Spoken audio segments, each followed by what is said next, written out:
नमस्कार, मैं हूं जल्पा क्षत्रिय और आप देख रहे हो के न्यूज नेशनल। अब सबसे बड़ा प्रश्न ये है कि भाजपा जब विपक्ष में थी तब निजीकरण को वो गलत बताती थी और अब जब भाजपा सत्ता में विराजमान है तब वो निजीकरण को एक नई दिशा बताती है। सबसे बड़ा प्रश्न इसी से शुरू होता है कि भाजपा जब विपक्ष में थी तब गलत थी या अभी सत्ता पक्ष में है तब गलत है।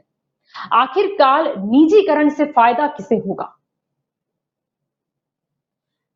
सबसे बड़ा प्रश्न ये है कि निजीकरण से फायदा किसे होगा, या फिर ऐसा तो क्या हुआ कि सरकार कुछ सरकारी संस्थानों को संभाल न पाई और अब निजीकरण एक मजबूरी बन चुका है।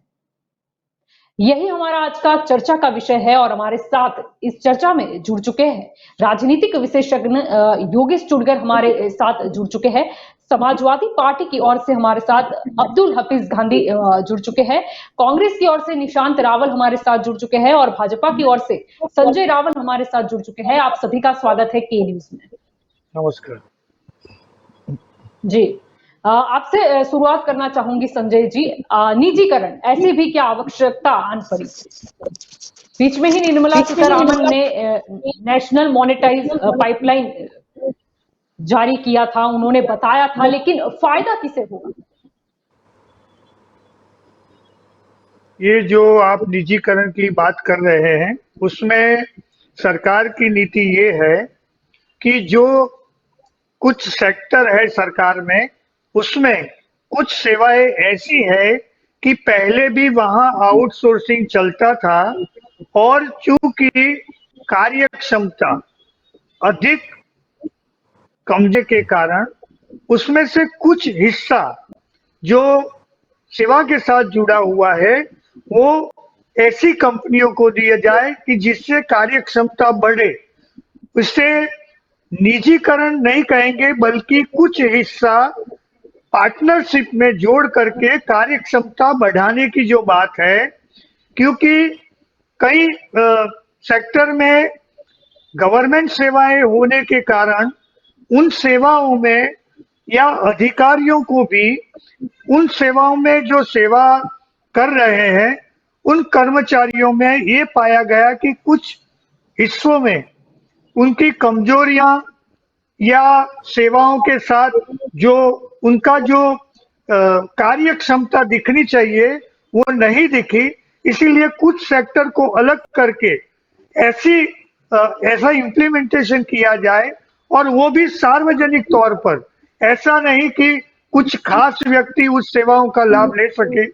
उसमें टेंडर निकाल करके या उस क्षेत्र में जो अच्छी सेवाएं प्रदान कर रहे हो उनकी सेवाएं लेकर के उनके साथ जोड़ा गया और ये जोड़ने के बाद ये देखा गया कि गवर्नमेंट सेक्टर के रहते हुए भी कुछ हिस्सों में आउटसोर्सिंग करने के कारण उस सेवाओं का कार्य क्षमता भी बढ़ी, उसका रिजल्ट भी अच्छा मिलने लगा और प्रजा को जो मिलना चाहिए सुविधा वो भी या फिर मिलने लगी। संभालने लायक नहीं बची सरकारी संस्थानों को? आउटसोर्सिंग की जरूरत क्यों? तभी तो शोषण का मुद्दा आता है।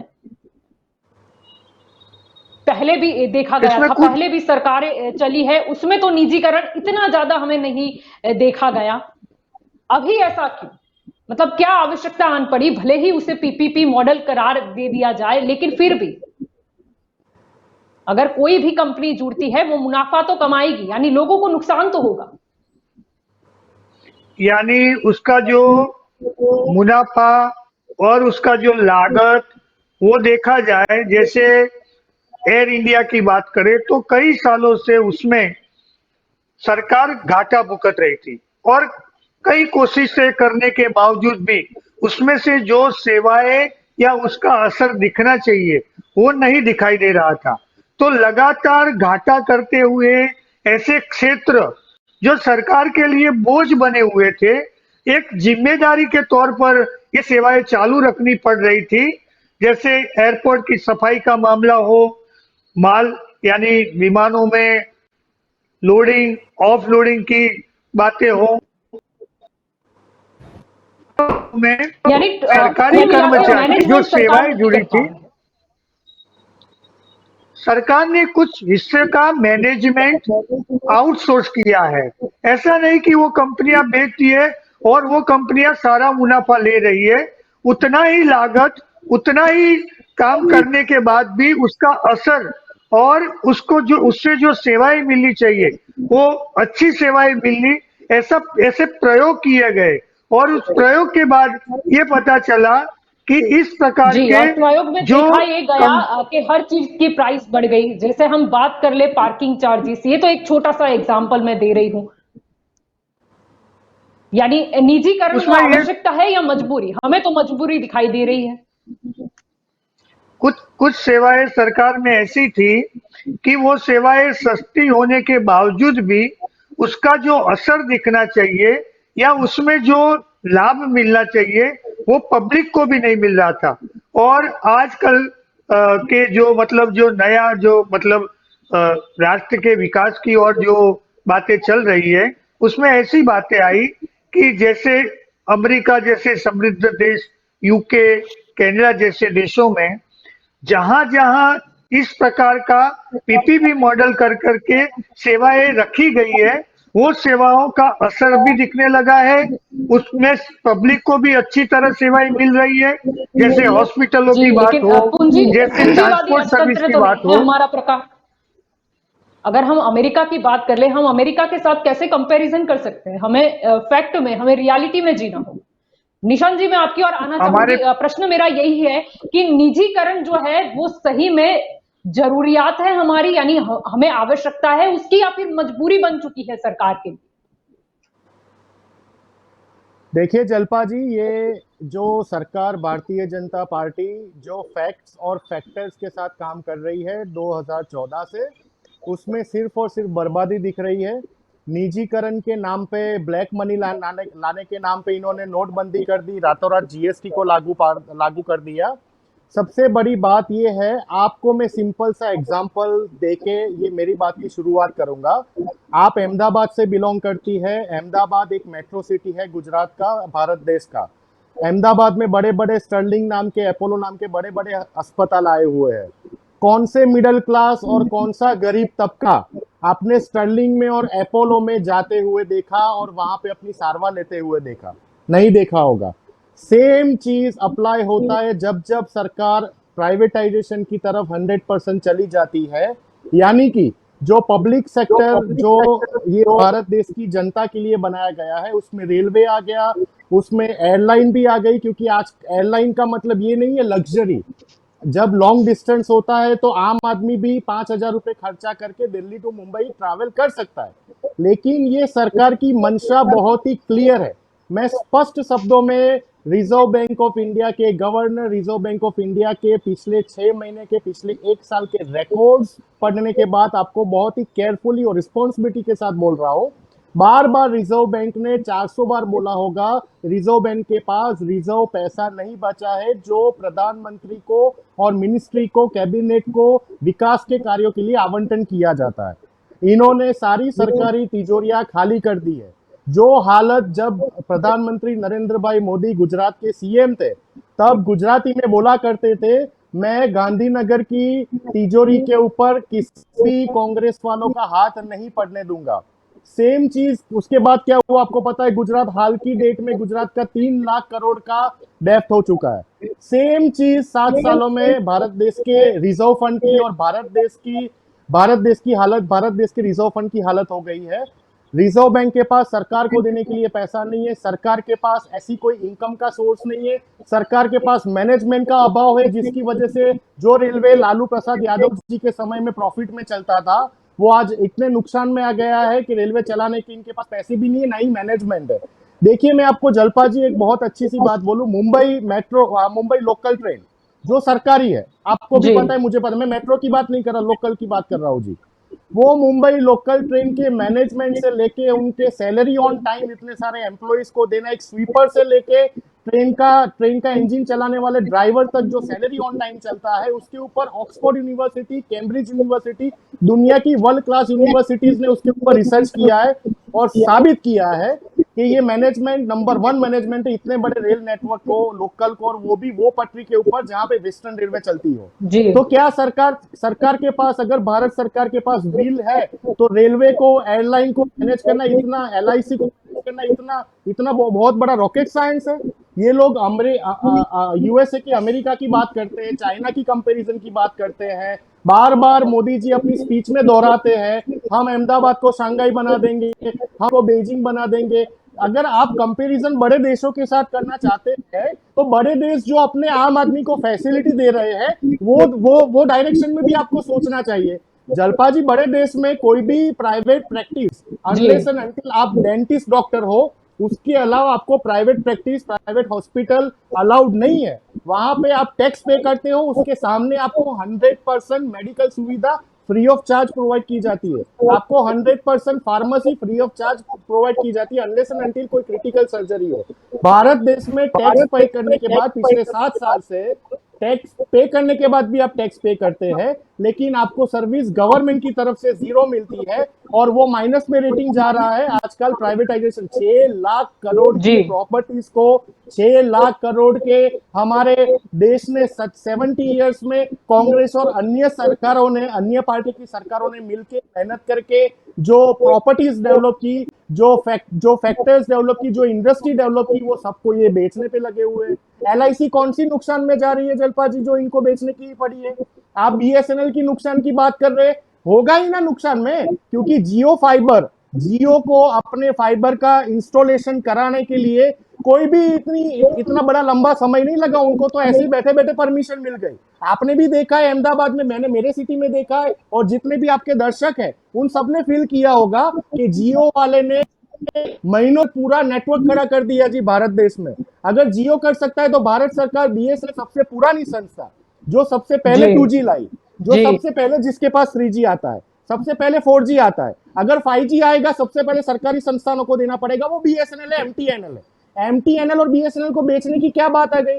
आप इंस्पायर ही नहीं कर रहे हो। बीएसएनएल के पास हाल में, जलपा जी, मुझे भी यूज करना है, आपको भी बीएसएनएल यूज करना है, लेकिन बीएसएनएल के जी पास पब्लिक को, आम आदमी को इंस्पायर करने के लिए, गरीब आदमी को इंस्पायर करने के लिए ऐसे कोई प्लान ही नहीं होते, जिसकी वजह से लोग प्राइवेट सेक्टर में चले जाते हैं। ये तो ऐसा हुआ, जानबूझ के सरकारी क्षेत्र की मार्केटिंग और प्रमोशनल पॉलिसी को डाउन किया जाता है जी जलपा जी, उनको जी उनको थर्ड जी ग्रेड का दिखाया जाता है, जिसकी वजह से लोगों का भरोसा, आम आदमी का भरोसा उसके ऊपर से उठ जी जाता है, और वो जाके जी प्राइवेट सेक्टर में जाके बैठ जाता है।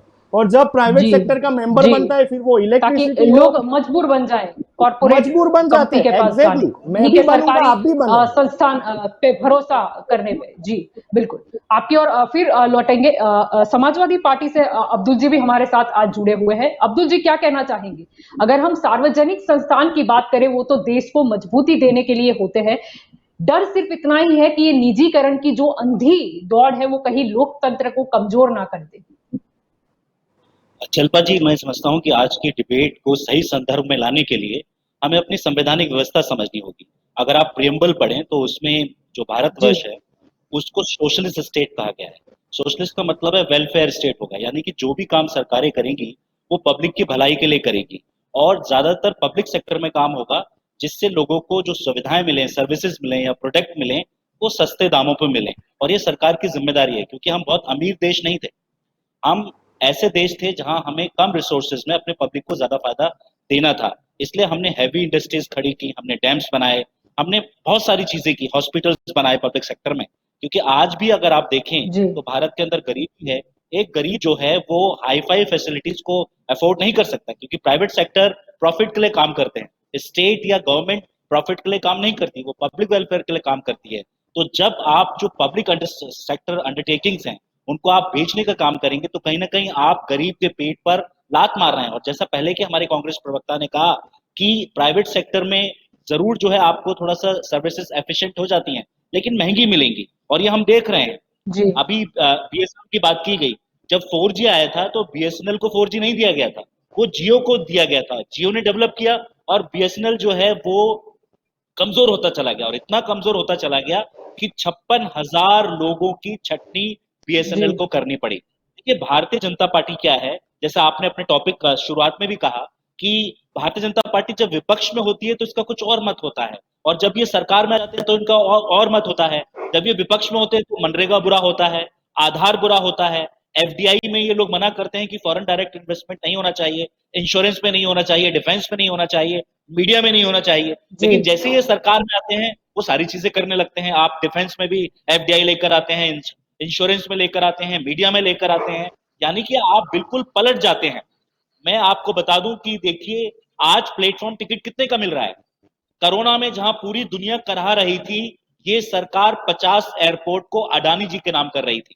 बंदरगाह आज जो है किसको दिए गए जी हर कोई जानता है। तो सरकारी कंपनियों को बेचने का एक और भी बड़ा नुकसान है, गरीब को तो नुकसान है, जो हमारी सामाजिक न्याय की व्यवस्था है जिसे हम सोशल जस्टिस कहते हैं, या जो आरक्षण की व्यवस्था है जिसमें गरीब जी जो है वो एजुकेशन इंस्टीट्यूशंस में आ सकता है, नौकरियों में आ सकता है, वो आरक्षण की व्यवस्था भी कहीं ना कहीं प्राइवेटाइजेशन से खत्म होगी, क्योंकि प्राइवेट सेक्टर आरक्षण नहीं देंगे। तो संविधान पे भी कहीं ना कहीं वॉर है। ये जो बाबा साहब की सोच थी उस पर भी कहीं ना कहीं वॉर है। और मैं ये कहूंगा कि प्राइवेटाइजेशन बिल्कुल सरकार को नहीं करना चाहिए। जो हमारी संवैधानिक व्यवस्था है या जो हमारी स्कीम ऑफ थिंग्स है, कॉन्स्टिट्यूशनल स्कीम ऑफ थिंग्स है, उसके खिलाफ भी जी प्राइवेटाइजेशन हो रहा है। पिछली सरकार ने भी प्राइवेटाइज किया था, लेकिन जिस रफ्तार से भारतीय जनता पार्टी प्राइवेटाइज कर रही है और अपने कुछ कॉर्पोरेट घरानों को फायदा पहुंचाने की कोशिश कर रही है, मैं समझता हूं कि ये अति निंदनीय है। भारतीय जनता पार्टी को इससे बाज आना चाहिए और भारतीय जनता पार्टी को वो काम करने चाहिए जिससे जनता उनको सराहे। ऐसे कोई भी काम ना करें जिससे गरीब के पेट पर लात पड़े। जैसा हमारे प्रीवियस प्रवक्ता ने भी कहा, कांग्रेस के प्रवक्ता ने, कि अपोलो में जी या इस तरह के हॉस्पिटल गरीब इलाज नहीं करा सकता। तो प्राइवेट सेक्टर प्रॉफिट के लिए काम करता है, सरकारें प्रॉफिट के लिए काम नहीं कर सकती।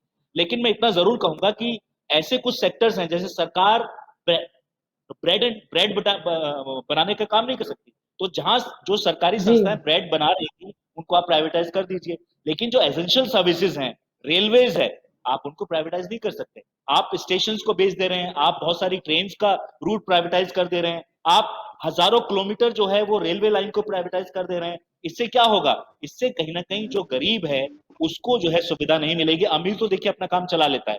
तो मैं सरकार से यही कहूंगा, जी यहाँ सरकार के प्रवक्ता संजय रावल जी बैठे हुए हैं, मैं इनसे इतना जरूर कहूंगा कि संविधान के साथ छेड़छाड़ मत कीजिए, आरक्षण के साथ छेड़छाड़ मत कीजिए, गरीब जो गरीब होता जा रहा है उसके साथ छेड़छाड़ मत कीजिए। आपके दोस्त बहुत अमीर हो चुके हैं, आप उनको रहने दीजिए। जी जलपा जी एक छोटा सा पॉइंट मुझे जी याद आ गया बीच में। जी जलपा जी, मेरे मेरे बड़े भाई संजय भाई भारतीय जनता पार्टी के प्रवक्ता जी ने बोला कि अमेरिका और कनाडा और यूरोप की बातें की। जलपा जी, वहाँ पे जो बेरोजगार होता है और जो सीनियर सिटीजन होता है उनको $500 से लेके $1000 तक का मंथली सरकार की तरफ से भत्ता दिया जाता है। वो बंदा जब जाके प्राइवेट ट्रेन में टिकट खरीदेगा तो वो अफोर्ड कर पाएगा। भारत देश में तो ऐसा कुछ सिस्टम है ही नहीं कि आप जी अगर टैक्स पेयर थे, 40 साल हो गए, आप जी रिटायर हो गए तो आपको गवर्नमेंट भत्ता जी देगी, ठीक है। यानी अगर तो आपको हमारे वहां पे तो ये एग्जाम्पल पॉसिबल ही देना है नहीं तो आप सभी चीजों को फॉलो कीजिए। कुछ अच्छे है। पॉइंट्स है एग्जैक्टली, वहां की हमारे वहां पे सरकार तो के, वो भी पॉसिबल ही नहीं अपनाइए। है। जी जी जी बिल्कुल। योगेश जी, आपकी ओर आना चाहूंगी, क्या कहना चाहेंगे? जिस गति से ये निजीकरण बढ़ रहा है, कहीं ना कहीं अब तो खतरा नजर आ रहा है, क्योंकि सार्वजनिक संस्थान जो देश को मजबूत करते हैं, जिनका जनहित का अगर हम बात करें तो जनहित का ध्यान सरकार को ही रखना होता है, लेकिन कहीं ना कहीं नजारा कुछ विपरीत ही दिखाई दे रहा है। जलपा जी, पहले तो मैं बेसिक बात करूंगा कि गवर्नमेंट की ड्यूटी क्या है। ये एजुकेशन, हेल्थ और इंफ्रास्ट्रक्चर, ये सब सुविधा पब्लिक को मिले, वो उनकी प्रायोरिटी होनी चाहिए। उसके बदले अभी क्या हो रहा है कि जब मैं बात करूं 1969 की, इंदिरा जी ने सब बैंक का राष्ट्रीयकरण किया था, नेशनलाइज किया था। तो उस जी टाइम प्राइवेट बैंक थी, वो ठीक से काम नहीं कर रही थी, वो अपना मुनाफा देख रही थी। तो नेशनलाइज होने के बाद एक आम आदमी को भी उसकी सुविधा मिलने लगी। उसके बाद इंश्योरेंस कंपनी का देखो, वो भी 4 कंपनियां गवर्नमेंट की बना के इंश्योरेंस कंपनी का भी वो नेशनलाइजेशन किया गया। तो गवर्नमेंट को भी फायदा हुआ, पब्लिक को भी फायदा हुआ। उसके बाद आज की मैं बात करूं तो अभी संजय भाई ने बताया कि एजुकेशन में क्या हुआ कि गवर्नमेंट की जितनी भी संस्थाएं हैं, स्कूल है, कॉलेज है, वो उसकी कार्य क्षमता इतनी कम हो गई है कि उसमें जाना कोई पसंद नहीं करता है। और प्राइवेटाइजेशन करने से इतनी प्राइवेट जी स्कूल कॉलेज बढ़ गई कि उसके कारण सामान्य आम आदमी तो वो प्राइवेट स्कूल में नहीं जा सकता है। लेकिन गवर्नमेंट की जितनी भी स्कूलें हैं या जितनी भी शिक्षण संस्था है, उसका लेवल इतना कम हो गया कि उसका रिजल्ट आप देखो। मैं तो एजुकेशन के साथ कुछ जुड़ा हुआ हूं, तो मुझे मालूम है कि प्राइवेट स्कूल में जो रिजल्ट आता है, उतना रिजल्ट गवर्नमेंट की कोई स्कूलों में नहीं आता है। क्यों? क्योंकि इनकी एफिशिएंसी कम हो गई और गवर्नमेंट को स्कूल चलाना ही नहीं है, कॉलेज चलाना ही नहीं है। मेरे गुजरात की बात जी करूं तो न कोई नई मेडिकल कॉलेज हुई है, न कोई इंजीनियरिंग कॉलेज हुई है। हाँ, एक दो की बात करो ठीक है, बाकी प्राइवेट कॉलेज इतनी अच्छी हो गई कि उसके कारण सब लोग वहां जाने लगे। लेकिन उसमें फीस इतनी ज्यादा है कि सामान्य आम आदमी के बच्चे तो वहां नहीं जा सकते। तो ये प्राइवेटाइजेशन करने का फायदा क्या है? अच्छा, आप एलआईसी की बात करो तो एलआईसी इतनी जी अच्छी तरह से चल रही थी और उसका मुनाफा इतना हो रहा था कि वो गवर्नमेंट को इसमें से कुछ पार्ट दे सकते थे। तो अभी आज क्या हुआ, एलआईसी जो कमाऊ दिख रहा हम बोलते हैं, वो उसको बेचने की जी बात हो रही है। अभी अभी अब्दुल जी ने बात की बीएसएनएल की। बीएसएनएल का क्या हुआ? बीएसएनएल के पास इतना इंफ्रास्ट्रक्चर था, इतनी उसके लोग उसका यूज करते, यूजर्स बहुत ज्यादा था, लेकिन गवर्नमेंट ने जानबूझकर उसको इतना वीक कर दिया कि बाकी के जो जी यूजर्स है वो प्राइवेट कंपनी में जाने लगे। बीएसएनएल के पास सबसे अच्छी मशीनरी थी, सबसे अच्छा इंफ्रास्ट्रक्चर था, लेकिन आज क्या बात हुई कि 56,000 लोगों को इनको अपनी जॉब में से निकाल दिया। ये गवर्नमेंट अपना जो सेक्टर है वो ठीक से चला नहीं सकती, उसकी एफिशिएंसी नहीं ला सकती। प्राइवेट वाले अगर ला सकते तो आप क्यों नहीं ला सकते? हाँ, जी मुनाफा आप कर सकते हो नहीं कर सकते हो वो अलग बात है, लेकिन वो आपकी एफिशिएंसी करने के लिए उसके पर कुछ ध्यान देना पड़ेगा। लेकिन जो सरकारी तंत्र है, बाबूशाही जो चल रही है, वो उसमें कोई ध्यान नहीं देते। मैं सिर्फ एक स्कूल की बात करूं तो प्राइवेट स्कूल जी इतनी अच्छी तरह से चल रही है, वो फीस ज्यादा लेते हैं वगैरह ठीक है, लेकिन उनका एजुकेशन इतना हाई लेवल का है, तो गवर्नमेंट की स्कूल में ऐसा क्यों नहीं हो सकता है? लेकिन कोई उसके ऊपर ध्यान देने वाला है नहीं। और मैं गुजरात की बात करूं तो अभी तो गवर्नमेंट ऐसा सोच रही है कि प्राइवेट स्कूलें कुछ बंद हो रही है और इसको मर्ज किया जा रहा है, और प्राइवेट स्कूलें नई नई खुल रही है, गवर्नमेंट की स्कूलें बंद हो रही है। तो ये बीजेपी गवर्नमेंट जब ऑपोजिशन में थी तब सब इनका विरोध करते थे। जैसे कि जीएसटी का तो इतना विरोध किया था, मनरेगा का जी इतना विरोध किया था, जी एफडीआई का इतना विरोध किया था कि देश जी बर्बाद हो जाएगा।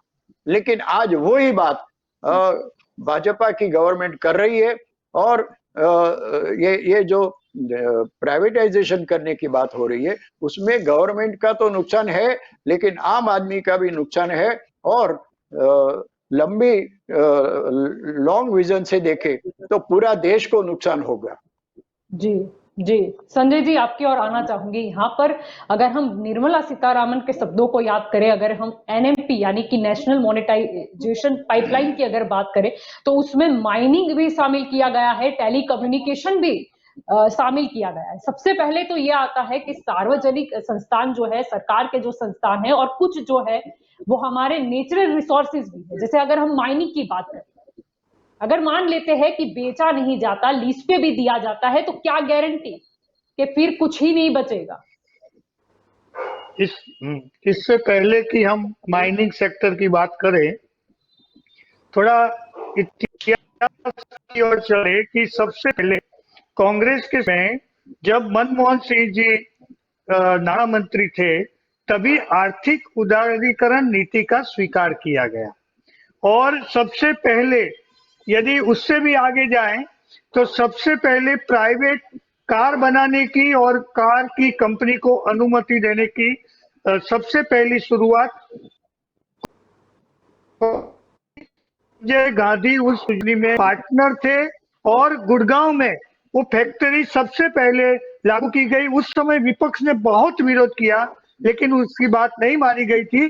फिर तो उसे ऑफिशियल किया गया कि आर्थिक उदारीकरण की नीति को आजमाया जाए, उसको अपनाया जाए और जितनी भी कंपनियां आती है अपने देश में व्यापार करने के लिए, उनको स्पर्धा में उतारा जाए ताकि अपने यहाँ जो भी कंपनियां हैं उन लोगों को एक खास प्रकार की विशेष सेवाएं प्रदान हो। और रही बात गवर्नमेंट सेक्टर की, तो अपने यहाँ जो बाबूशाही चलती है हर एक सेक्टर में, उसके कारण कुछ लोग, जैसे आप माइनिंग की बात कर रही हैं, तो अभी माइनिंग में इतना भ्रष्टाचार चल रहा था कि जो कॉन्ट्रैक्टर है और जो अधिकारी है वो आपस में मिलजुल करके पूरी वो सेक्टर को खत्म कर देते थे। जैसा जी, लेकिन आप जो बोल रहे हो कि कई ऐसी गवर्नमेंट के हाथ में जब है, हाँ, उसमें इतना भ्रष्टाचार है, तो फिर क्या गारंटी के निजी जब कंपनी के पास जाएगा तो उसमें नहीं होगा? उसमें तो ओपनली आप दे रहे निजी हो। को आपको क्या निजी लगता है कंपनी अगर को लीज पे तो भी दिया, जैसे 4 साल की बात हुई है जनरली, तो 4 साल के लिए दिया तो कुछ बचेगा माइनिंग में? हमारे नेचुरल रिसोर्सेज का क्या? आपको क्या लगता है? अभी आप बात कर रहे हो बाबूशाही की, आप बात कर रहे हो भ्रष्टाचार की, पर निजी हाथों में कौन सा लोगों को, एक आम लोगों को एक फायदा हो एक जाएगा? ये एक सामान्य बात मैं बता दूं कि ये जो अभी कांग्रेस की सरकार जो पहले सत्ता में थी, उसका जाने का कारण यही था कि सभी सरकारी संस्थानों में बड़े पैमाने पर भ्रष्टाचार हुआ। जैसे एक ही सोचो, उदाहरण बीएसएनएल की बात करें। बीएसएनएल की बात अरे में क्या कितने हुआ साबित किए आप कि लोगों ने जब भ्रष्टाचार? जब टू हवा जी पे बात मत थ्री कीजिए जी भाई। और 4G आपने का कितने कोटा जब भ्रष्टाचार बांटने की साबित कर बात पाए? थी, आप कितने भ्रष्टाचार टू साबित जी हुए? 4, 7 अरे साल से कनी आपकी मोजी सरकार है। और ये सबको राजा तो डालिए ना जेल जेल में में। चले गए थे। अरे जो लेकिन बाहर आ कांग्रेस गए ना, पार्टी के, सुप्रीम कोर्ट नहीं दिया ना, साबित हो गया ना। कौन से कांग्रेस की बात कर तो रहे हो आप? जेल में उस डालिए ना समय की सबको। बात 7 है। साल से सरकार तो आपकी अरे है। सारी कंपनी मैनेजर सभी आपकी जेल में सरकार गए है, थे, आप जेल में डाल वो दीजिए। चाहे इससे अंबानी के हो, प्राइवेटाइजेशन से क्या टाटा के लेना हो। देना है? ये ये योगेश भाई सरकारी राजनीतिक मिशनरी में विशेषज्ञ है, भ्रष्टाचार हो वो रहा था वो अपनी तो आप बात सुधारिए। बताएंगे। अगर सरकारी आप अरे जो जिस मिशनरी बोल रहे में दिन हो बड़े टू भाई जी सिस्टम में भ्रष्टाचार थ्री हो रहा सुधार जी था तो लाने का की सुधारने की कोटा जवाबदारी दिया, आवश्यकता थी, आपकी है। सिस्टम में सुधार लाने की आवश्यकता थी, या फिर इसे इस मॉडल पर उतारने की जी बात थी? बिल्कुल बात बिल्कुल, ये अगर नहीं है कि भ्रष्टाचार है तो निजीकरण नहीं सुधारिए। होना चाहिए, उदारीकरण जो आप बात कर रहे हो वो नहीं होना चाहिए। बात ये है कि सरकारी संस्थान जो नींव है देश की, और कुछ क्षेत्र इतने सेंसिटिव है, उसको आप कैसे सौंप सकते हो इस तरह? बात ये चल रही है यहाँ पर संजय जी। और और आपके देश गुजरात के के मुख्यमंत्री नागरिकों ने ही को। बोला है सबसे ज्यादा भ्रष्टाचार उनके डिपार्टमेंट में हो रहा है। गुजरात के मुख्यमंत्री का ये स्टेटमेंट है। 25 साल से सरकार किसकी? कांग्रेस की है गुजरात में। आप बात कीजिए ना, आप फेयर बात कीजिए सर। बीच में कांग्रेस को क्यों लाते आप? तो जब जी बात संजय जी, निकलेगी प्रश्न तो वही है पूरा मेरा। उसमें तो। मेरा प्रश्न यही था, हाँ, टेली कम्युनिकेशन ले लो, माइनिंग ले लो, क्या आवश्यकता आन पड़ी? तो ये जो आर्थिक उदारीकरण की नीति नरसिंह राव के समय में जो लागू की गई, उसी के कारण ये मॉडल फिर तो चलता रहा। ऐसा तो होगा नहीं। ये जो प्राइवेट स्कूलों की बात है, वो 1975 में ये स्कूलें आई पर इसका और उस ये समय की मतलब बात नहीं ये था कि थी। सरकारी स्कूलें नहीं हाँ, तो मैं वही मतलब वो अच्छा मैं पढ़ाई वही करा पाती थी, इसका मतलब ये नहीं है। मैं मेरा मतलब ये मैं है कहने से कि निजीकरण जिस रफ्तार से बढ़ रहा है हर क्षेत्र में आ गया, मैं मैं कुछ वही तो कहने जा बैलेंस रहा हूँ रहना कि चाहिए ना। 1975 में 76 में प्राइवेट स्कूलों को शुरू करने की इजाजत इसीलिए दी गई क्योंकि वो ट्रस्ट और एक सार्वजनिक संस्थाएं थी जो अपने गांव में या बड़े शहर में नहीं नहीं नहीं, प्राइवेट नहीं था, सॉरी। आप गलत मत बोलिए सर, प्राइवेट नहीं संस्थाएं था। थी। ट्रस्ट थी, ट्रस्ट। आज भी सेमी आज प्राइवेट भी थी, गवर्नमेंट आज फंडेड भी स्कूल थी। नहीं नहीं नहीं, आज भी जो 1965 परमिशन में दी प्राइवेट जाती है नहीं वो थी। ट्रस्ट को दी जाती प्राइवेट को है। कभी आज भी जो परमिशन नहीं मिली। 1965 आज में भी प्राइवेट जो को परमिशन आप नहीं परमिशन दी जो गई। बता रहे परमिशन थे, गवर्नमेंट आप प्राइवेट तो को फंडेड ये नहीं है। बता मिली, रहे थे, वो अगर भाजपा की सार्वजनिक बात करें संस्थाओं को तो मिली। आज आप सत्ता पक्ष में विराजमान हो, आप तो ये कहकर आए थे कि कांग्रेस में बहुत कुछ गलत हुआ है, कांग्रेस ने ये कर दिया, कांग्रेस ने वो कर दिया, और यहाँ पर एग्जाम्पल आप कांग्रेस का ही बता रहे हो कि शुरुआत इन्होंने की थी। तो आर्थिक या उदारीकरण फिर की ऐसा नीति हो में तो गया ये कि प्रस्ताव था। मनमोहन सिंह तो चलो एक अर्थशास्त्री थे, वो तो उनके ऊपर तो, उनके नॉलेज पे तो कोई शंका नहीं है, लेकिन कहीं ना कहीं वो आपने बाहरी वो एनालिसिस करके ये सारी पॉलिसी लानी उन, चाहिए। कहीं ना कहीं इसी में गड़बड़ हो गई, या फिर उनके समय बैठकर में बात करने ही की जरूरत है? सभी डिपार्टमेंट उदारीकरण उनके और समय आप में ये ही जो सभी बात कर रहे हो डिपार्टमेंट पीपीपी में मॉडल इस क्षेत्र का, उसमें कोई साम्यता नहीं है।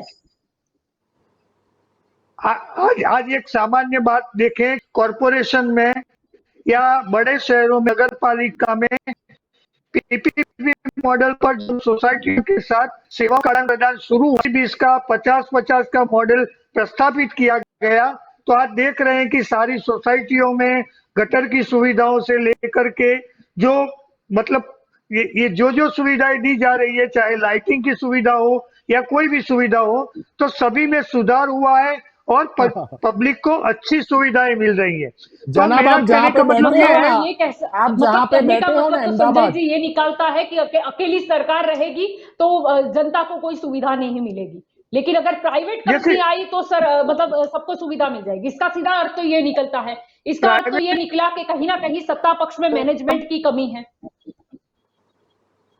कुछ सेक्टर ऐसे भी हैं सरकार में, वो तो हर एक के टाइम में हर एक की सरकार में रहते हैं कि वो सेक्टर इतना घाटा करते हैं कि बाकी अच्छी कंपनियों का मुनाफा भी उसमें वैसे जोड़ने पर संजय भी जी अगर वो आप ऊपर नहीं आते। संजय जी अगर आप ऐसे लिस्ट पर ऐसे गौर करें कई तो कुछ ऐसे भी ऐसे कई कंपनी बोर्ड, है, कुछ ऐसे भी कई सेक्टर है निगम जो घाटे में बंद नहीं कर दिए चल रहे, गए।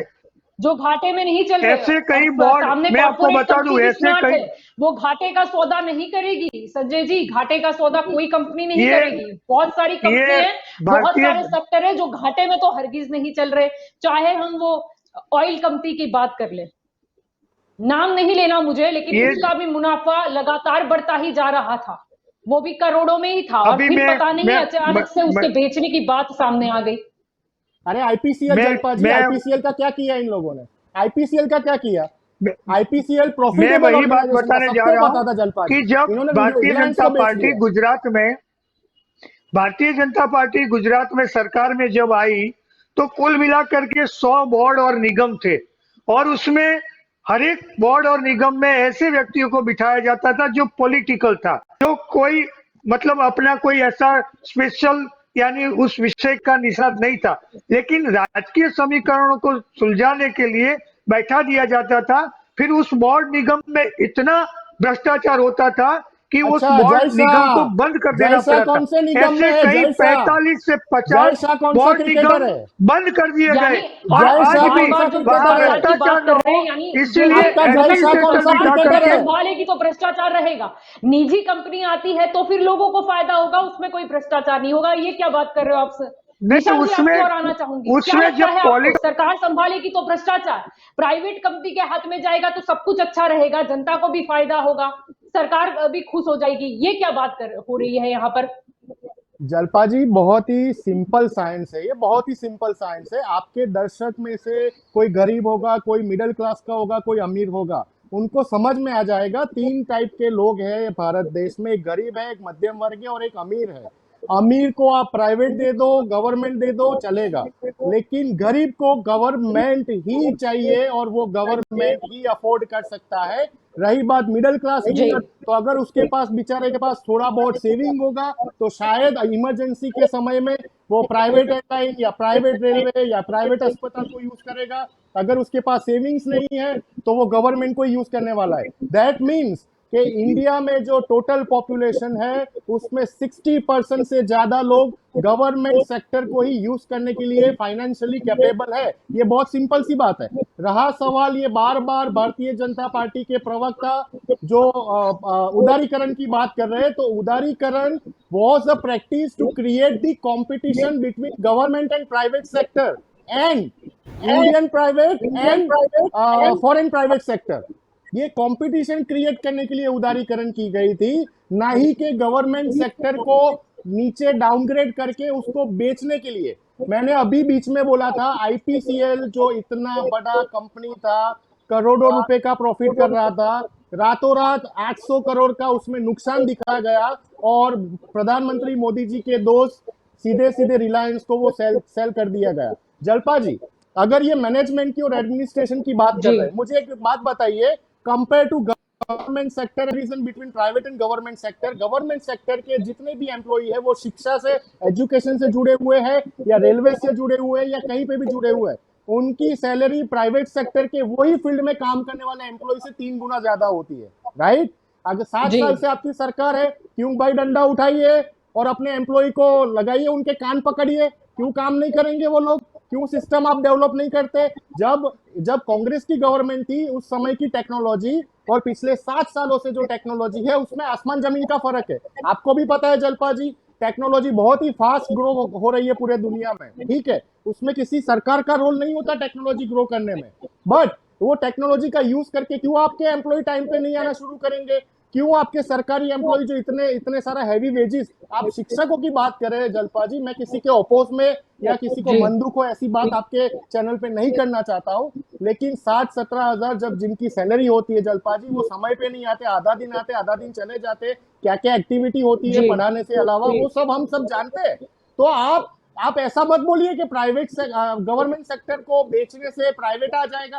अरे भाई, प्राइवेट वाला जो एम्प्लॉय काम करने वाला है वो 15,000 वाला काम करेगा, गवर्नमेंट वाला जो काम करता था वो 25,000 वाला काम करता था। बट अगेन एंड अगेन बात एक ही चीज पे आती है, आप नहीं तो एम्प्लॉय को, आप एम्प्लॉय के ऊपर स्ट्रिक्ट कोई कायदा लागू पाड़ने में सक्षम है।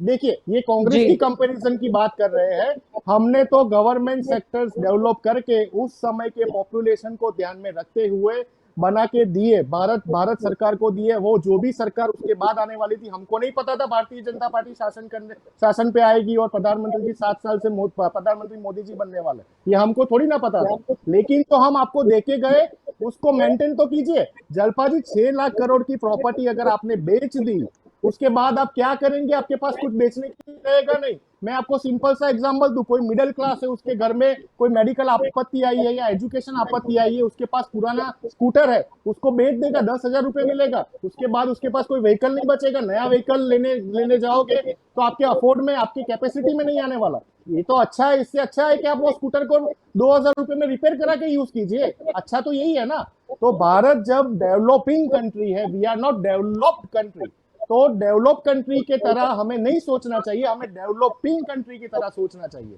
ये जो भारतीय जनता पार्टी के जी प्रवक्ता बोल रहे हैं, वो सरकार की नीतियां डेवलप कंट्री के माइंडसेट से सोच रहे हैं। अरे भाई, हम कहाँ डेवलप हुए हैं? हमारे वहां पे मिडिल क्लास और गरीबों को सर्विसेज चाहिए, उनको अगर अच्छे कम रेट में सर्विसेज नहीं मिलेगी, उनका खुद का डेवलपमेंट नहीं होगा। और जिस देश में प्रजा का विकास नहीं होता, आप वो हर एक व्यक्ति को महल भी दे दीजिए, लेकिन आपका देश कभी विकासशील नहीं होगा। ये सिंपल सा फंडा है। आपने किसी गरीब के घर में लाके उनको फ्रिज दे दिया, एसी दे दिया, एलईडी दे दिया, लेकिन उनको बिजली नहीं पहुंचाई, तो काहे का विकास? ये तो सिमिलर बात हो गई। आपने बेच के प्राइवेट कौन सा प्राइवेट सेक्टर ऐसा है जलपा जी, आप आपका पूरा कैरियर देख लीजिए, जिसने सरकारी संपत्ति को लीज पे ली हो या खरीद के लिया हो और सरकार को वापस दिया हो? कौन सी ऐसी प्रॉपर्टी है, कौन सा ऐसा बिजनेस है प्राइवेट सेक्टर का जो सरकार को वापस मिला हो? जैसे मेरे समाजवादी पार्टी के प्रवक्ता जी ने बताया कि अगर आप यहाँ पे कोई प्रॉपर सा हेलीकॉप्टर जो मून या मार्स तक जा सकता है, ये गवर्नमेंट डीआरडीओ अगर नहीं बना सकती, तो आप नासा के पास से मैन्युफैक्चरिंग कराइए या नासा को वो जगह दे दीजिए डेवलप करने के लिए। जैसे उन्होंने बताया ब्रेड सरकार नहीं बना सकती, जैसे समाजवादी पार्टी के प्रवक्ता ने बनाया कि चलो आप कार नहीं बना सकते तो सरकारी क्षेत्र को आप प्राइवेटाइजेशन करके चलो कार बनाने के लिए दे दीजिए। लेकिन आज ये देश में भारत सरकार पिछले 70 ईयर्स से 75 ईयर्स देश को आजाद हो गए, जब हम सुई नहीं बनाते थे, आज भारत इतना विकास किया है, उसमें सब सरकारों का साथ है। मैं ऐसा नहीं बोल रहा अकेले कांग्रेस या कांग्रेस की अलायंस पार्टियों का साथ था, सब सरकारों ने कुछ ना कुछ उनके समय में किया ही है। और आज भारत सैटेलाइट खुद बनाता है, भारत रॉकेट खुद बनाता है, भारत स्पेस शटल खुद बनाता है, भारत टैंक खुद बनाता है। तो फिर क्या जरूरत है? जब हम नहीं कर पाते तो आप कीजिए ना, कौन मना कर रहा है? जो सेक्टर में हमारी कमी है, जिस सेक्टर में हमारे बीएसएनएल के पास, एमटीएनएल के पास या एलआईसी के पास कोई ऐसी पॉलिसी नहीं है लोगों को बेचने के लिए या लोगों को सुरक्षित करने के लिए, तो आप प्राइवेट सेक्टर को दीजिए। लेकिन यहाँ पे कोई लॉजिक ही नहीं है। 6 लाख करोड़ आपके यूज होने में कितना टाइम लगेगा जी? 2 साल, 4 साल, 5 साल, उसके बाद सरकार चली जाएगी, कांग्रेस आएगी, कांग्रेस को और 5 साल लगेंगे उसको इरेज करने में और नई लाइन ड्रॉ करने में। ये तो देश पीछे चला जाएगा ना जलपा जी, ऐसे थोड़ी ना काम होगा। आपको हर एक पार्टी के साथ चर्चा विचारना करनी चाहिए, इकोनॉमिक स्पेशलिस्ट को बुलाना चाहिए, उनके साथ बैठना चाहिए। बस आपके पास पैसे नहीं बचे, फंड बचा, बेचना शुरू कर दिया। नो नो नो, ये तो प्रॉपर तरीका नहीं है जलपाल जी, कोई जस्टिफाई नहीं कर सकता इसको। जी बिल्कुल। अब्दुल जी आपकी ओर आना चाहूंगी। यहाँ पर जब हम आज बात कर रहे हैं, सपने तो दिखाए गए थे कि 5 ट्रिलियन का हमारा अर्थतंत्र हो जाएगा, लेकिन लगता नहीं है, क्योंकि सरकारी संस्थान को ही इस तरह लीज पे देने की या बेचने की जरूरत पड़ जाए तो क्या अर्थतंत्र स्टेबल रहेगा? ये तो दिन प्रतिदिन और बिगड़ता जाएगा हालत। जलपा जी, मैं एक बात कहना चाहूंगा, आपका बहुत अच्छा सवाल है कि जब आप चीजों को प्राइवेटाइज करते हैं तो मुझे डर ये है कि कहीं हमारे देश में पॉकेट्स ऑफ डेवलपमेंट जो है वो डेवलप ना हो जाए, क्योंकि प्राइवेट सेक्टर उसी हद तक काम करता है जहां तक उसको प्रॉफिट होगा। वो उस जगह इंफ्रास्ट्रक्चर डेवलप नहीं करेगा जहां गरीब लोग रहते हैं या जहां से उसको प्रॉफिट नहीं होता है। तो मुझे डर है कि पॉकेट्स ऑफ डेवलपमेंट्स जो है डेवलप हो सकते हैं भारत के अंदर, कि जहां प्राइवेट सेक्टर को फायदा हो रहा है वहां तो वो डेवलप करेगा, लेकिन दूर दराज के इलाकों में नहीं जाएगा। हमारे आदिवासियों को नुकसान हो सकता है, दूर दराज के इलाकों में नुकसान हो सकता है, हिली एरियाज में नुकसान हो सकता है। तो ऐसे में सरकार का दायित्व बनता है कि सरकार, क्योंकि प्रॉफिट ओरिएंटेड नहीं है, सरकार वेलफेयर स्टेट है, इसलिए वो वहां के बारे में भी सोचती है जहां उससे प्रॉफिट नहीं होता है। दूसरी चीज मैं कहूंगा कि प्राइवेट सेक्टर में हायर एंड फायर होता है। अगर आप काम कर रहे हैं तो आप रहिए, नहीं तो जाइए, या अगर जैसे भी जो आप प्राइवेट सेक्टर के हिसाब से नहीं चले तो आपको निकाल दिया जाएगा। तो जॉब सिक्योरिटी भी नहीं है, जिससे मैं समझता हूँ कि आने वाले वक्त में साइकोलॉजिकल प्रॉब्लम्स भी कहीं ना कहीं पैदा होंगी, क्योंकि जब आपको जॉब सिक्योरिटी नहीं होती है तो परिवार में भी झगड़े हो सकते हैं, जो मेंटल प्रॉब्लम्स भी आ सकती हैं। तो प्राइवेटाइजेशन का एक बहुत बड़ा दुष्प्रभाव जो है हमारी साइकी पे भी कहीं ना कहीं पड़ सकता है। दूसरा, मैं आपको बताऊं कि अभी हमारे भाजपा के प्रवक्ता ने कहा कि करप्शन की वजह से हम लोग ऐसा कर रहे हैं। तो क्या गारंटी है कि जब आप चीजों को प्राइवेटाइज कर देंगे तो करप्शन नहीं होगा? मेरा इनसे सवाल है कि अगर आप प्राइवेटाइज कर रहे हैं तो चंद दोस्तों को ही क्यों दे रहे हैं? 50 एयरपोर्ट अगर आप प्राइवेटाइज करते हैं तो क्यों अडानी जी को ही जा रहे हैं ज्यादातर? बंदरगाह क्यों अडानी जी को ही जा रहा है? या जिस क्षेत्र में उनको महारत नहीं है, जैसे मैं आपको एग्जांपल दूं कि जब इस देश के अंदर अभी बहस चली थी फाइटर प्लेन को खरीदने की फ्रांस से, तो उसमें था कि जो अनिल अंबानी जी हैं उनको कतई कोई एक्सपीरियंस नहीं था फाइटर प्लेन बनाने का, लेकिन उनको जो है कॉन्ट्रैक्ट दे दिया गया। तो ये सिर्फ इसलिए किया जा रहा है कि जो चंद भारतीय जनता पार्टी के कॉर्पोरेट सेक्टर में घराने हैं उनको वो फायदा दिलाना चाहते हैं कि ये क्विड प्रो क्यू है कि आप मेरे लिए कीजिए, मैं आपके लिए करूंगा। यहाँ पर देश इतना ही है, यहाँ पर किन्हीं चंद लोगों को फायदा पहुंचाने के लिए ऐसा किया जा रहा है। देखिए, अगर प्राइवेट स्कूल बने, मेरी चिंता ये नहीं है कि प्राइवेट स्कूल नहीं बनने चाहिए, बनाइए, जितने प्राइवेट स्कूल आप बनाइए, लेकिन मेरी चिंता ये भी है कि सरकारी स्कूलों को सुधारा जाए। और ये सरकारों ने किया है, केंद्रीय विद्यालय बनाए हैं, नवोदय विद्यालय बनाए हैं। ये केंद्रीय विद्यालय, नवोदय विद्यालय किसी भी प्राइवेट स्कूल से कम नहीं है, इनका रिजल्ट बहुत अच्छा रहता है। तो सरकारों की कोशिश क्यों नहीं रहती है कि ज्यादा से ज्यादा केंद्रीय विद्यालय की तर्ज पर, नवोदय विद्यालय की तर्ज पर ज्यादा से ज्यादा विद्यालय खोले जाएं, कॉलेजेस खोले जाएं, और जीडीपी का जो अभी 4% या 2.5% एजुकेशन पे खर्च होता है उसको 6% खर्च किया जाए। नरेंद्र मोदी जी अपनी ब्रांडिंग पे तो खर्च कर सकते हैं, लेकिन एजुकेशन पे क्यों नहीं खर्च हो सकता? पब्लिक हेल्थ पर खर्च क्यों नहीं हो सकता? या जो और इंफ्रास्ट्रक्चर डेवलपमेंट है उस पर क्यों नहीं खर्च हो सकता? आप समझते हैं कि नरेंद्र मोदी जी ने अपने लिए कितने हजार करोड़ का प्लेन खरीदा है? आप समझ सकते हैं कि उनकी जो खुद की पर्सनल ब्रांडिंग है उस पर कितना खर्च हो रहा है? तो ये जो फालतू खर्च जो ब्रांडिंग पे हो रहा है या उनके ऐशो आराम पर हो रहा है, मैं समझता हूं कि ये जनता पर लगाना चाहिए। एक तरफ तो आप कहते हैं कि हम प्राइवेटाइज करके पैसा कमाना चाहते हैं, और दूसरी तरफ आप पैसे की फिजूल खर्ची कर रहे हैं। ये जो है डबल स्टैंडर्ड्स, ये नहीं चलेगा। जी बिल्कुल। योगेश जी आपकी ओर आना चाहूंगी। यहाँ पर ये भी दोहरी एक बात सामने आई थी। पहले ये कहा गया था, नेशनल मोनेटाइजेशन पाइपलाइन की बात करें, कि इससे जो इनकम होगी सरकार को वो कहीं ना कहीं सरकारी तिजोरी भरेगी, यानी जो अभी घाटा हुआ है सरकारी तिजोरी को, जो खास करके कोरोना काल के बाद की हम बात कर ले। फिर दूसरी बात ये भी सामने आती है, और निर्मला सीतारमण की अगर हम बात करें वही बताती है कि इसमें जो इनकम होगी, यानी ये सारी चीजें अगर बेच देंगे या लीज पे देंगे, जो इनकम होती है उससे हम नया इंफ्रास्ट्रक्चर बनाएंगे। यानी ये क्या बात हुई? यानी पहले आप सरकारी संस्थानों को दे देंगे, उससे पैसे कमाएंगे, फिर नया इंफ्रास्ट्रक्चर बनाएंगे, और शायद फिर से उसे भी बेच देंगे या लीज पे देंगे। यानी फायदा किसे? यानी उनके पास अभी भी स्ट्रेटेजी नहीं है कि जो इनकम भी आती है तो उससे करेंगे क्या वो। जलपा जी, आपने बताया कि कोरोना काल में इनकम कम हुई है, लेकिन जो फिगर्स गवर्नमेंट ने पब्लिश किए उसके हिसाब से जी जीएसटी अभी ज्यादा आने लगा है, इनकम टैक्स जी ज्यादा आने लगा है, जी इंडस्ट्रियल ग्रोथ अच्छा जी हो रहा है, शेयर जी बाजार वो उनके इतनी मार्केटिंग वाले डेटा और तरक्की कर बोलने रही के है। डेटा भी अलग होते हैं।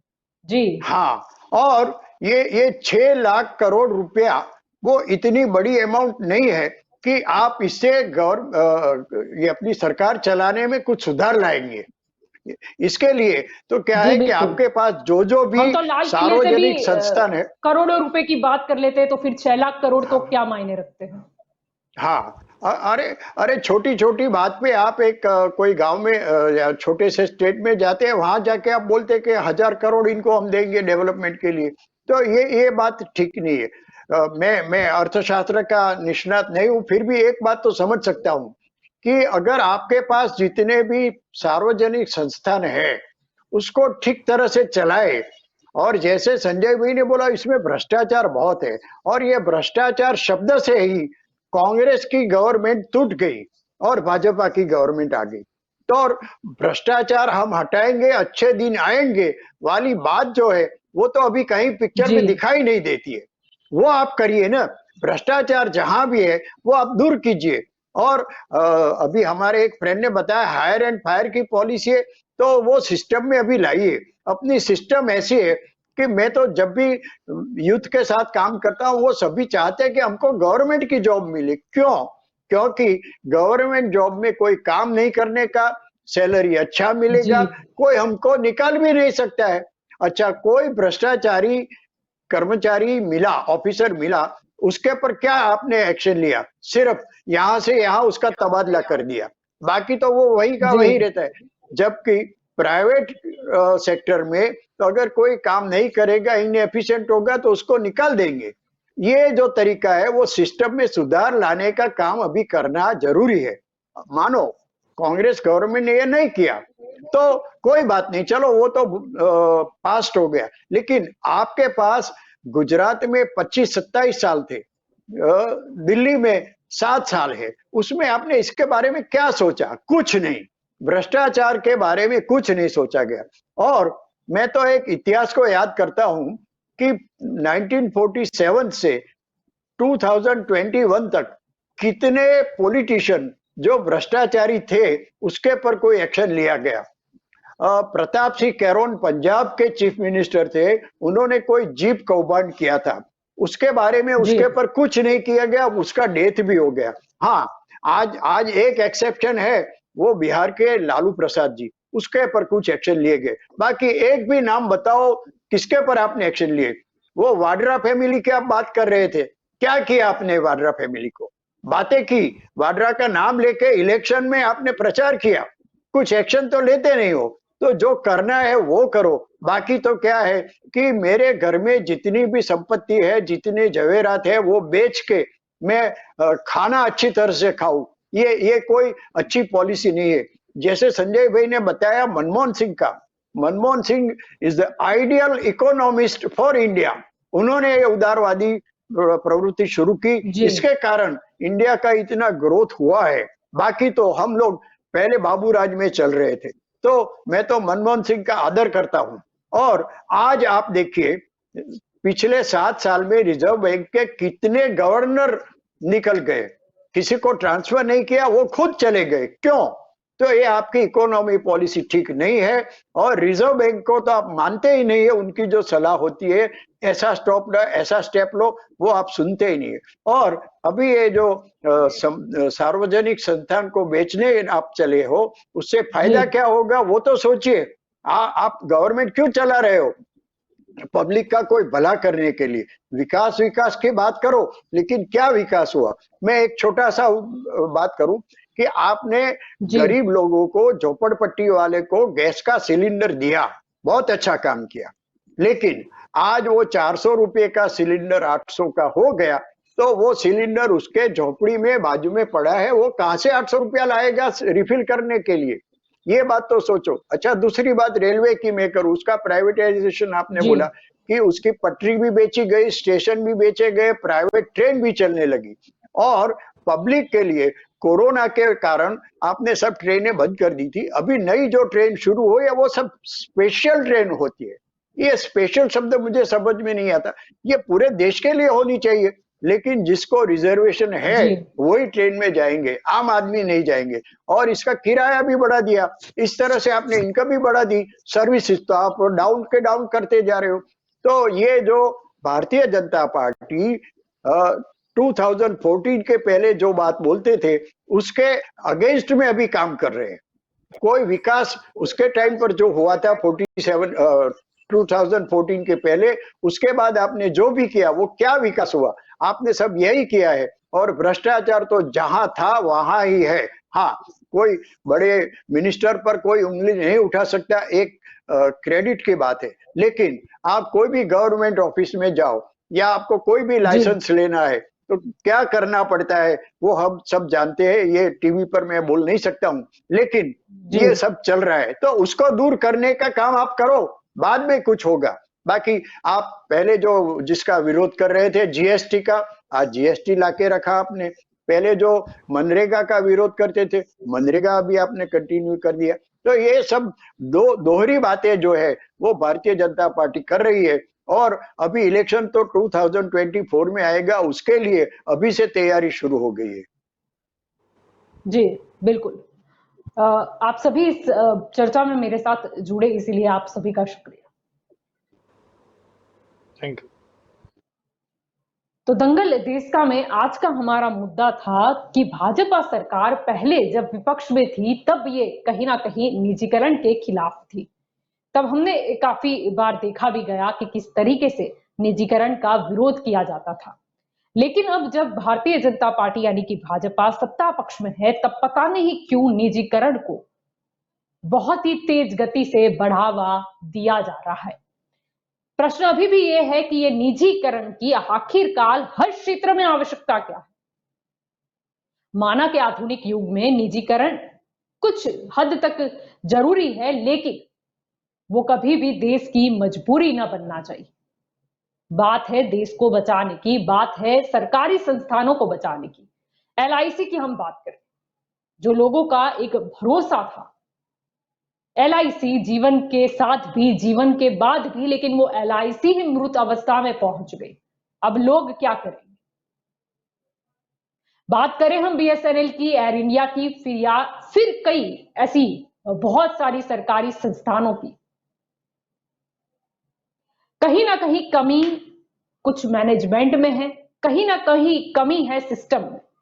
सिस्टम में सुधार लाने की आवश्यकता है, कुछ रीत बदलने की आवश्यकता है, नहीं कि चीजों को बेच दो या लीज पे दे दो। बोला यह जाता है कि जहां पर घाटा होता है सिर्फ वही संस्थान हम बेचते हैं या लीज पर दे रहे हैं, लेकिन ऐसा नहीं है। अगर हम आंकड़ों पे या बैलेंस शीट पे भी गौर करें तो कई सारे ऐसे संस्थान हैं जो कहीं ना कहीं 2018-19 तक प्रॉफिट में चल रहे थे, लेकिन अचानक से घाटा करने लगे, जो लॉजिक आज तक समझ में नहीं आता। मैं बात कर रही हूं कोरोना काल के पहले की।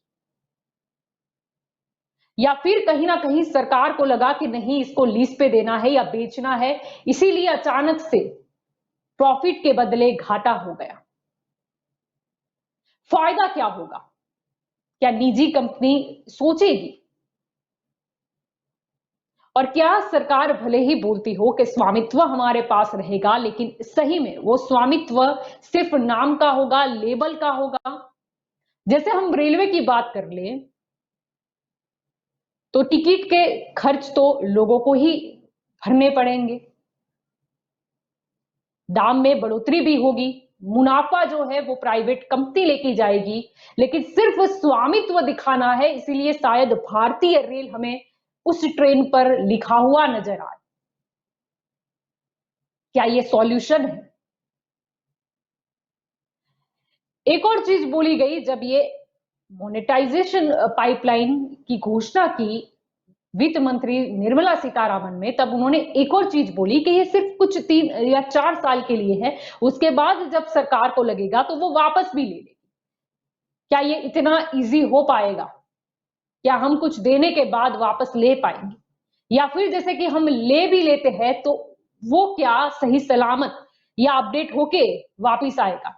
हम माइनिंग की बात कर ले, क्या कुछ बचेगा? हम टेलीकम्युनिकेशन की बात कर ले तो डेटा का क्या होगा? मुद्दे काफी गंभीर है। क्या प्राइवेट कंपनियां मुनाफा करने के लिए है या फिर सिर्फ और सिर्फ सरकारी संस्थानों को मजबूत करेगी और सरकार को वापस लौटा देगी? निजीकरण या बेच देना या लीज पे देना ये हल नहीं है, लेकिन सरकार को यह सोचना होगा कि अगर सरकारी संस्थान मजबूत नहीं होंगे तो देश का क्या होगा, अर्थतंत्र का क्या होगा और आगे जाके सरकार का भी क्या होगा। तो दंगल देश का में अभी बस इतना ही। ज्यादा जानकारी के लिए आप जुड़े रहे के न्यूज के साथ। नमस्कार।